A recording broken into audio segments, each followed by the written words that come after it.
തൃശൂർ അമല ആശുപത്രി മാനേജ്മെന്റ് നിലപാട് മാറ്റിയതോടെ നഴ്സുമാരുടെ സമരം തുടരുമെന്ന് UNA. ആവശ്യങ്ങൾ അംഗീകരിച്ചതായി ലേബർ ഓഫീസറുടെ ഉറപ്പ് ലഭിച്ചതിനെ തുടർന്ന് സമരം അവസാനിപ്പിച്ചതായി രാവിലെ UNA അറിയിച്ചിരുന്നു. എന്നാൽ പുതിയ പ്രഖ്യാപനങ്ങളോ കരാറുകളോ ഉണ്ടായിട്ടില്ല എന്ന മാനേജ്മെന്റ് വ്യക്തമാക്കിയതോടെയാണ് വീണ്ടും സമരം തുടരാൻ സംഘടന തീരുമാനിച്ചത്.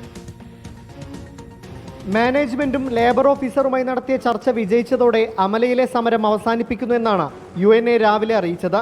4000 മുതൽ 6000 രൂപ വരെ ശമ്പള വർധനവ് ഉറപ്പു നൽകി. സമരം ചെയ്തവരെ പ്രതികാര നടപടി കൂടാതെ തിരിച്ചെടുക്കാൻ ധാരണയായതായും നേതാക്കൾ രാവിലെ അറിയിച്ചിരുന്നു.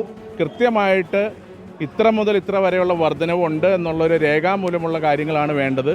അത് 4000 മുതൽ 6000 വരെയുള്ള ഒരു ഇടക്കാലാശ്വാസം തരുമെന്നുള്ള ഉറപ്പ് ലേബർ ഓഫീസർ തന്നിരിക്കുന്ന ആ ഇതിലുണ്ട്. തൊട്ടു പിന്നാലെ ഇക്കാര്യങ്ങൾ നിഷേധിച്ച് അമല മാനേജ്മെന്റ് രംഗത്തെത്തി.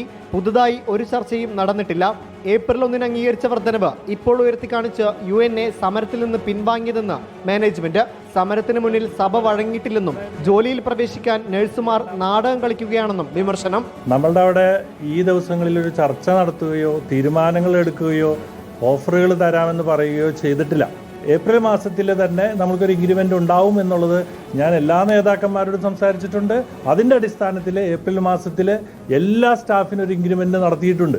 അമല മാനേജ്മെന്റ് ലേബർ ഓഫീസർക്ക് നൽകിയ ഉറപ്പ് മാറ്റിപ്പറഞ്ഞെന്നും ജൂബിലിയുടെ സമ്മർദ്ദത്തിന് അമല വഴങ്ങിയെന്നും UNA. ജൂബിലി മാനേജ്മെന്റിന്റെ സമ്മർദ്ദത്തിന്റെ ഫലമായിട്ടായിരിക്കാം അവരിപ്പോൾ അതിൽ പെരുമാറിയിട്ടുള്ളത്. എന്ത് തന്നെയായാലും നിയമപരമായിട്ട് പോകുന്ന കാര്യമാണ്. ലേബർ ഓഫീസറായിട്ട് എഗ്രി ചെയ്തിട്ടുള്ളതാണ്. ലേബർ ഓഫീസർക്ക് ഇതിൻ്റെ എല്ലാ പകർപ്പുകളും ലെറ്ററുകളും അമല മാനേജ്മെന്റ് കൊടുത്താണ്. ഇന്നു മുതൽ അമല ആശുപത്രിക്ക് മുന്നിൽ രാപ്പകൽ സമരം തുടങ്ങുമെന്നും 48 മണിക്കൂറിനകം ജില്ലാ സമരത്തിലേക്ക് കടക്കുമെന്നും ഭാരവാഹികൾ അറിയിച്ചു.